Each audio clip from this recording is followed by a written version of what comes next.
Greetings, citizens! You're now trapped in a nerd cage with your hosts Mark and Jay. We hope you have a smashing good time.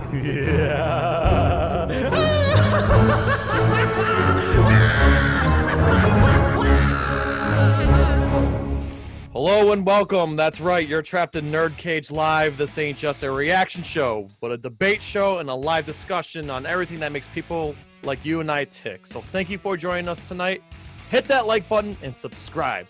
I'm your co-host, Jay St. G, coming to you live from Syracuse, New York, and always with me, my man, the Fiend from Louisville, Mark Withers. What's shaking, man? Hey, what's going on, man? Super excited to be here as usual. And yes, today we're going to take a look at the 30th anniversary of Abel Ferrara's King of New York. Now, for a lot of people, this is going to be a very deep cut. I know some people out there have probably never heard of this movie. Others remember it well. For us, it's sort of a classic gangster movie. Jay, I know that you recently rewatched it. I wanted to sort of get your thoughts on this movie. What do you think about it? It's hella fun. I mean, it's not a great movie by any stretch, but my gosh, it's so enjoyable. It's a lot of fun. There's some great dialogue. There's some great action scenes. It's one of those movies where, grab your 40, grab your blunt, turn this movie on and enjoy. I will say this though. I'm a huge fan of that era of like gangster movies. Like, for example, I love New Jack City, right? The Hood, but this movie predates both of those movies, right?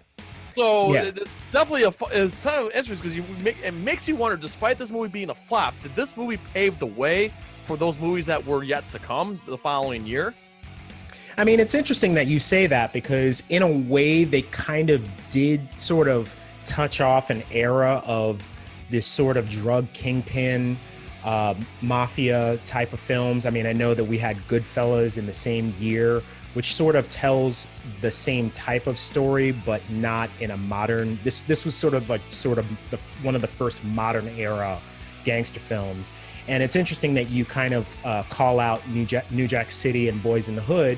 Yeah. Because in this film, we have a very young Wesley Snipes. Yes. And of course, Laurence Fishburne in an incredible performance as Jimmy Jump.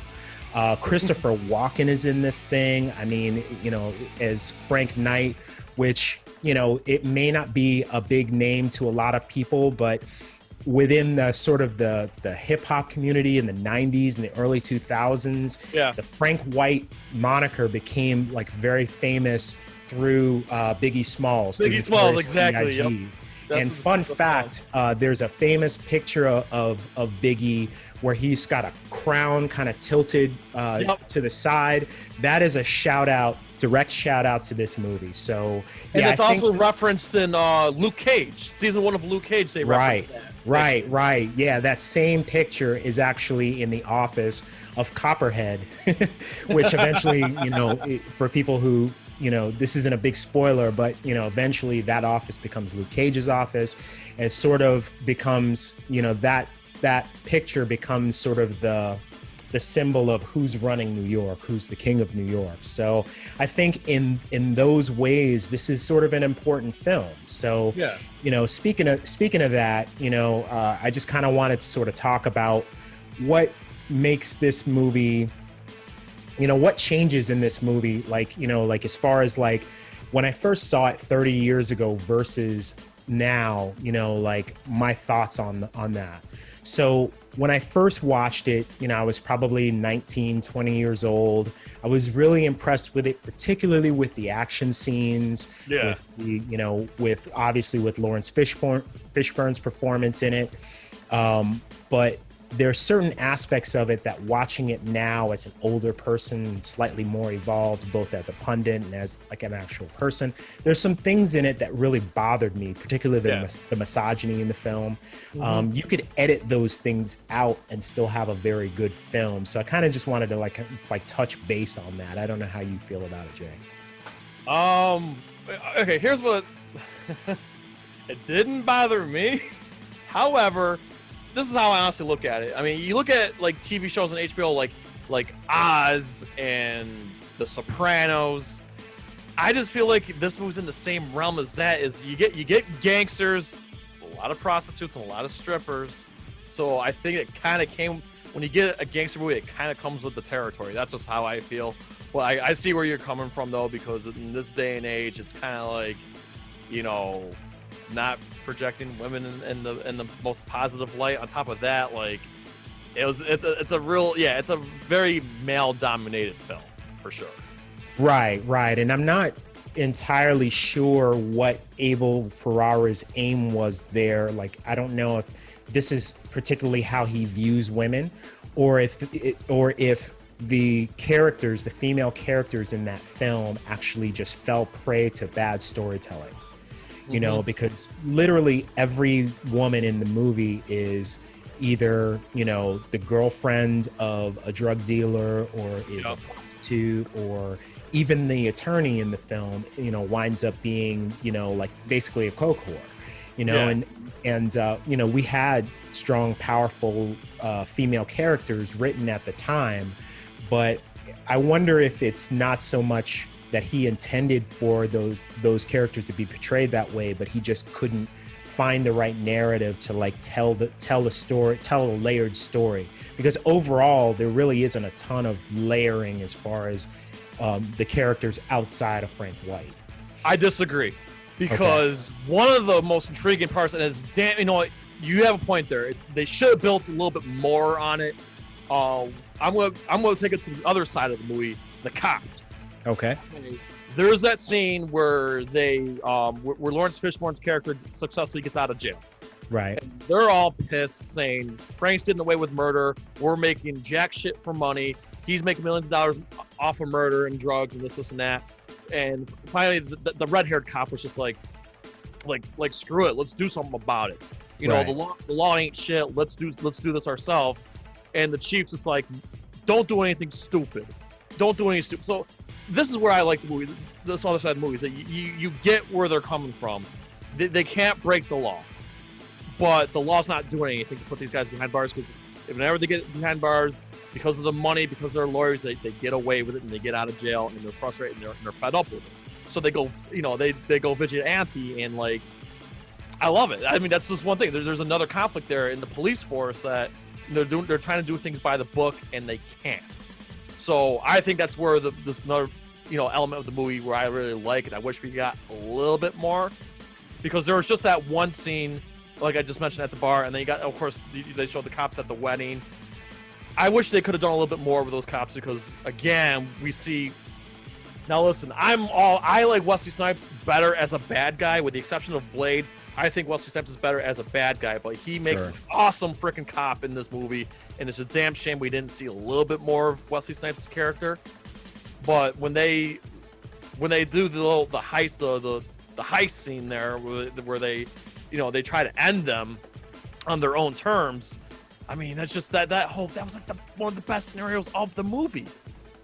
Now, I agree with some of what you're saying, right? So I like the overall abstract of that part, you know, of that film, where these cops, they're seeing, you know, sort of a revolving door with the criminals that they arrest, particularly, you know, the ones that work for Frank White.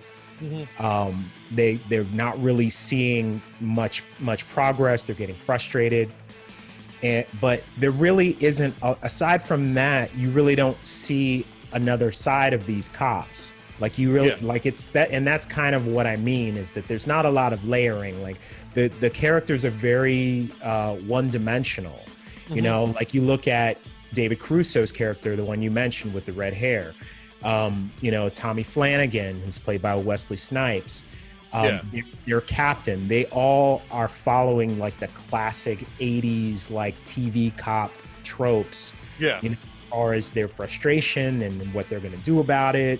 No one's really arguing about like, hey, this is like a bad idea. You know, like no one's really like, no, you know what I mean? You're not really getting a lot of depth. And I understand there's a time constraint with that. You know what I mean? Same thing with the criminals, right? Same thing with with Frank White's guys. They have this undying fealty towards Frank, but you don't get any like inkling as to why. Like they could have given us some background into like why they're so loyal, particularly Jimmy Jump and some of the other characters, Giancarlo Esposito's character. They have this like undying loyalty, and they don't ever explain why. It's just I think okay, they don't exactly imply, but this is the impression I got, was the other gangsters in New York weren't hiring blacks. Okay. And I think that's the impression I got, because there's this one scene where, you know, they raid the Italians and they're just like, and they, you know, they said some, you know, off-color things about. That's a good point. Yeah, black. You're right. Yeah. And so that's the impression I got, is Frank White took them all in. For example, you see the scene in the subway where he's getting cozy with his lawyer. Right. And then, you know, then those three, you know, black kids come in there with, you know, wanting to mug him, and he throws a wad of cash at them, flashes his gun, say, hey, come to the Plaza Hotel, ask for Frank. Right. So he was hiring all these blacks, and I think that's what it is all the blacks knew that, like, Frank was the only gangster in town that was going to treat him well, pay them, and, you know, I think that's where the loyalty came in. They don't 100% imply that. It's just the impression I got. Right. I mean, and you bring up a good point there. I just wish we would have seen a little bit more. Yeah. You know, yeah, this that, movie, like, yeah, you're right. This movie, they dab into these things, but they don't give us enough. Right. And that, you know, I don't want to give anybody the impression that I'm not a fan of this movie, because there's a lot to like in it. But my main criticism with it is that, you know, from a storytelling perspective, you really only get an abstract of what's happening versus, you know, any kind of a deep dive into any of the characters except for Frank. You know what I mean? Yeah. And even with that character, you don't really get a whole lot. You just kind of get this vibe of like, okay, I want to help the community, and the reason why I'm doing all the things that I'm doing is to sort of give back. You know, like, so with that, I think that you know, you get a lot of good moments with Christopher Walken, but in my opinion, it's just, at least as a, you know, from the perspective of a film fan now, I just felt like they could have done a lot more. Yeah, you're right. Like I said, the story is whatever. To me, what makes this enjoyable movie is that it's fun. This movie's hella fun. For example, the beginning. The very beginning, again, Laurence Fishburne, probably one of his best performances, by the way. But Laurence Fishburne comes in doing a drug deal with the Colombians. Right. Brings in a briefcase, and they're thinking it's money. And it's a case full of tampons. And he's like, what is this shit? He's like, those are for the buttholes, motherfucker. Right. Well, even there's so many of those moments throughout the whole movie that keep you engaged, and it's just hella entertaining. Like, wow. Right. Well, you know, I think that the more interesting part of that scene, the more interesting part of that scene to me is like his demeanor, like before the whole thing like goes down. Right. So he's like just sort of being a goof, you know, and basically like, hey, like, I'm thirsty. Like, can I get a soda? You know what I mean? Like, asking the guy, like, yo, I got nothing to drink around here.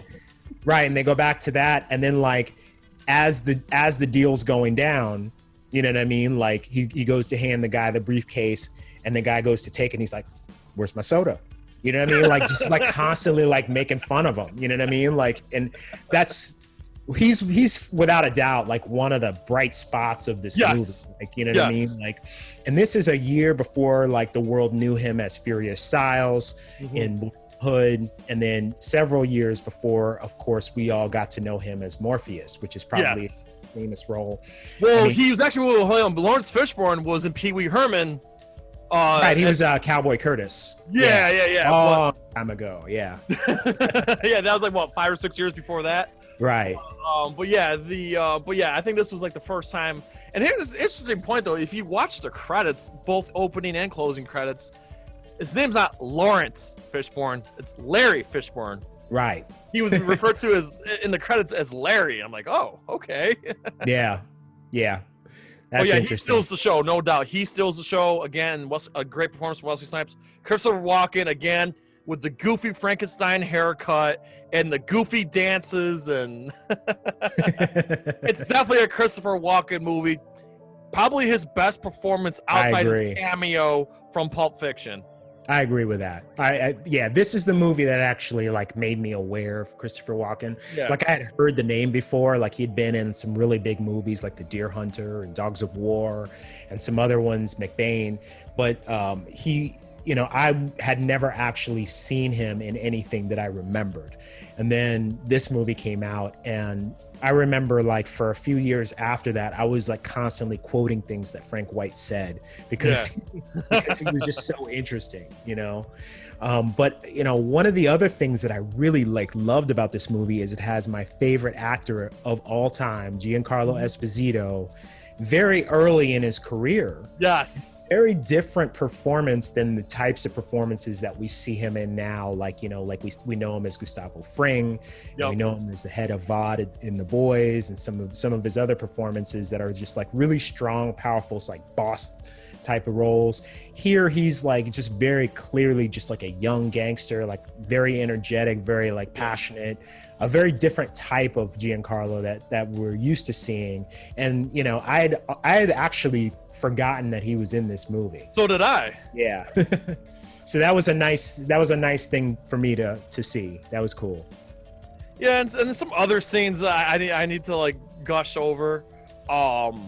I always see the part where Laurence Fishburne gets arrested at the chicken joint, right? Which I feel like he steals the show in like every scene he's in. Like, and then of course, I guess I'm going into spoiler territory here, but pretty much his showdown with Wesley Snipes there, right? And probably one of the more memorable deaths I've ever seen, because Laurence Fishburne's laugh.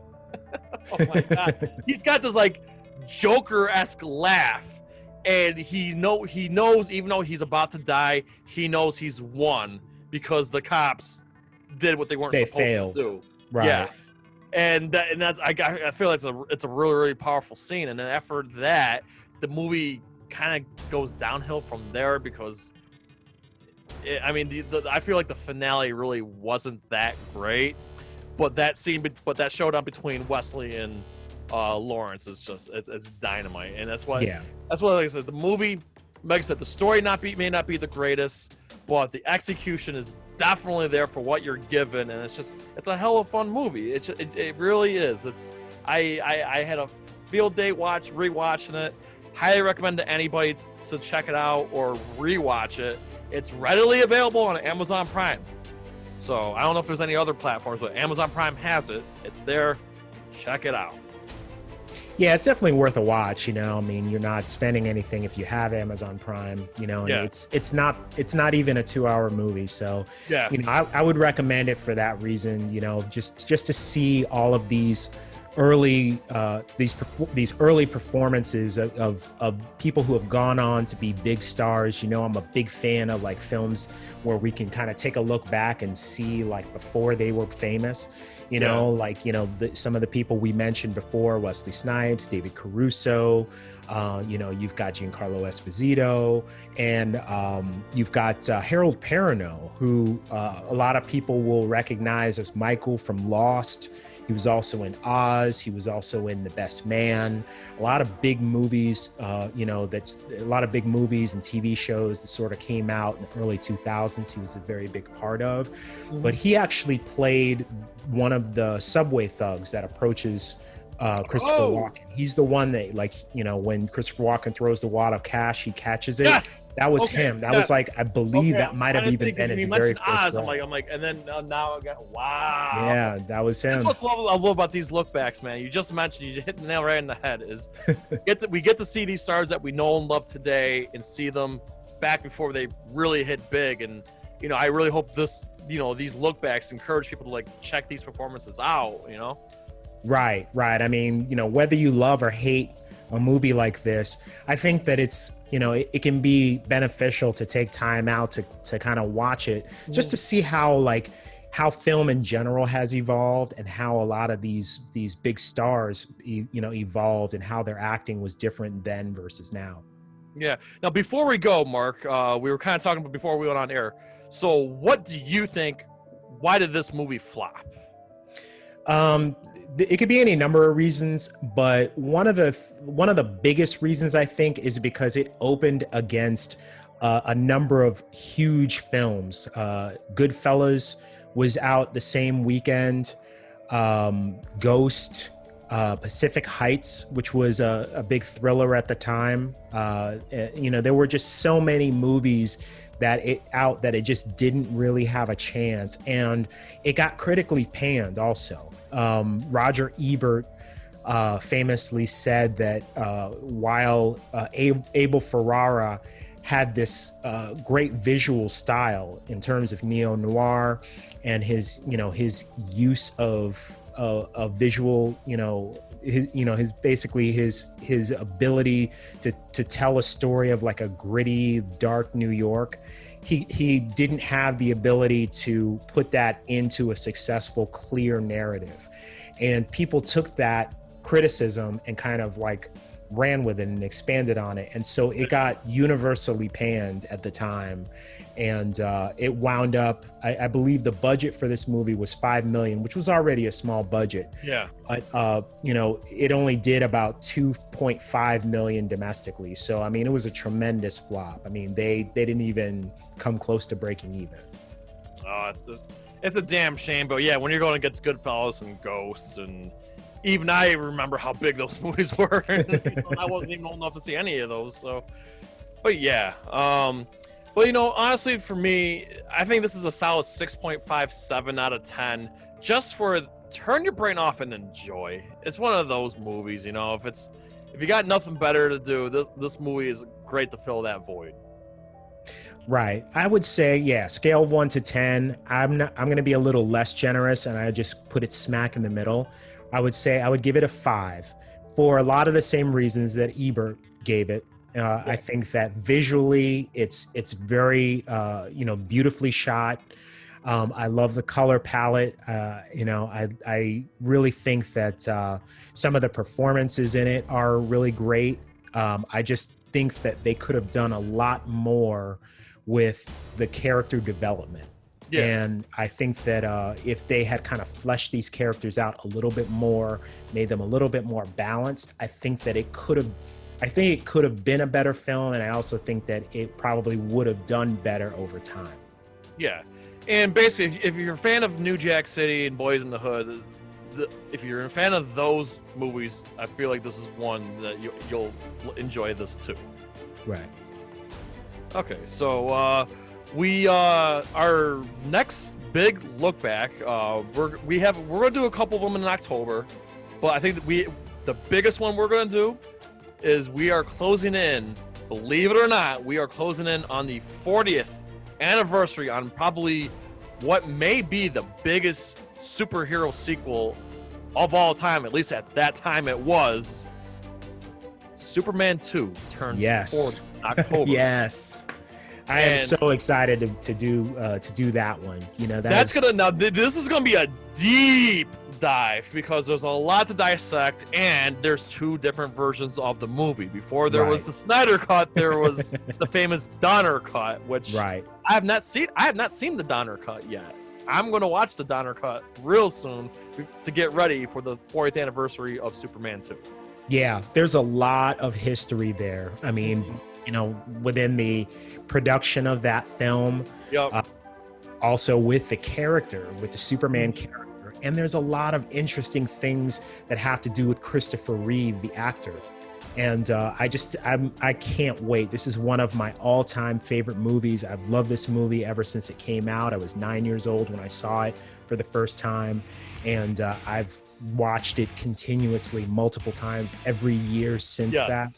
And, this is in my opinion, this is the quintessential superhero film. I mean, I have a feeling we may have to do a two-parter. Seriously. It's going to be a good one. There's a lot of homework we're going to... I know Mark's homework's already done. Mark is a human Superman. I am waiting to go. Wikipedia.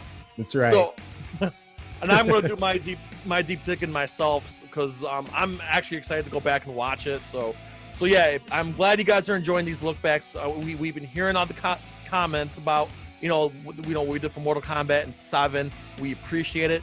We have a lot more coming up. October is going to be a very special month with look backs, and it's going to be a very special month for guests. I'm sure you guys saw the big reveals. If you were not at our show last Thursday, the big reveal is Matt from Monstrosities will be coming on NerdCage live stream Thursday, October 8th, and Zach Householder, guitarist of Whitechapel, will be coming in October 29th, and of course October 15th will be NerdCage Live Assemble with us, Dion from Off the Beaten Podcast, and Matt Farden, the famous Joker voice that you hear in the NerdCage Live intros and outros. So, strap in. October is going to be a blast, and we cannot wait to do all. We cannot wait. October is going to be our biggest month yet, and we're looking forward. And we're so happy that everyone here is in for joining the ride with us. Yeah, absolutely. And like you said, October is going to be the month, and I cannot wait for it. Everybody out there that has been really, just kind of like showing up to the live streams and listening to some of these podcasts and giving us feedback. Thank you so much for that. You're only helping us grow and get better. And, these shows are a good indication of that. And we're only going to continue to grow and get better. So, we really look forward to this month, and we hope that you kind of stick around and enjoy it with us. Absolutely. So before we go, we pretty please ask you to like, comment, subscribe, ring that bell, and spread this shit like syphilis. So to you I say, from Louisville to Syracuse to all of our friends and fans around the world at NerdCage Live, enjoy life, stay safe, and good night. Sayonara. Go Yankees. Ooh, trying to get out of the nerdcage, are ya? Well, before you go, hit that subscribe button. And if you're really intrigued, ring that bell. Thank you for dropping by. Until next time, tell everyone you know about NerdCage Live!